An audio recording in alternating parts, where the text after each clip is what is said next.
Hey there, how you doing?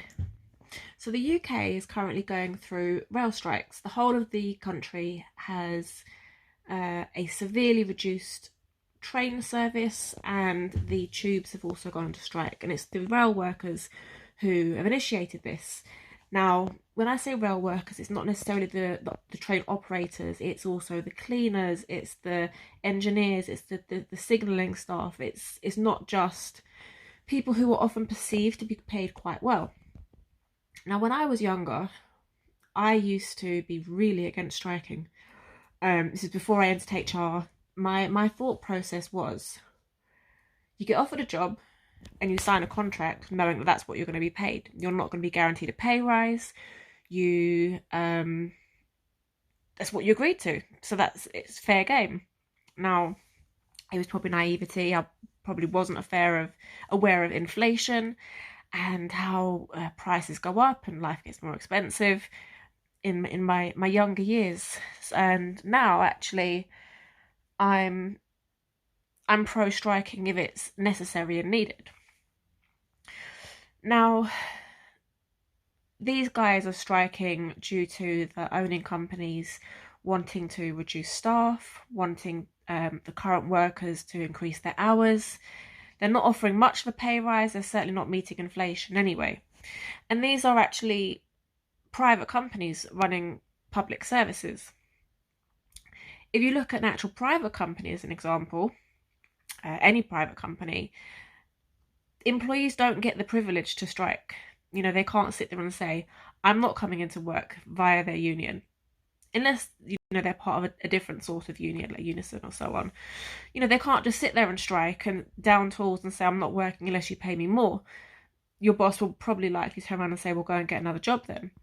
But actually, a lot of these workers are leaving. They are going to get different jobs in different sectors. And then who is going to run our infrastructure for us?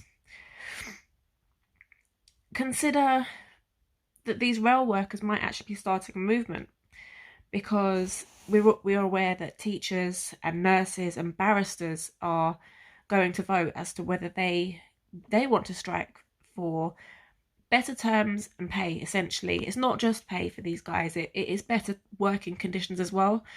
I mean, who wants to get paid the same amount that is technically reduced due to rising inflation, and on top of that work more hours, different shift patterns, and it's not be so great? That's not progressive. That doesn't make you feel good as a person, does it? You always want to do better in life.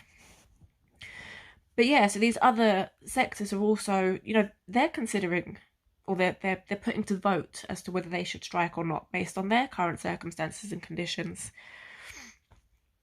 This could be a sign of things to come over the summer for the UK. Is it the start of a movement? Is it a start of action? And, people like the rail companies anyway, these are private companies running public services, and they are still making big profits. So what is the answer? There are other companies, private companies, who have been making sort of one-off payments. So they're not necessarily held to it next year unless they start making a pattern of making these one-off payments. The people then might start to expect them as a way to help alleviate the pressures that people are going through. And in some of these instances, in teachers, for example, that pot of money is not quite the same. They're not making, it's not a profit-driven business. However, the rail companies are. What is the answer for the current inflation crisis and people struggling to pay their bills and survive at the moment, in UK terms anyway? What is the solution? Is it one-off payments to people? Are the increases? What happens if inflation then drops down again? Will we end up with a workforce of people who are classed as being overpaid? Is it really overpaid? Is the minimum wage actually viable anyway? What do you think?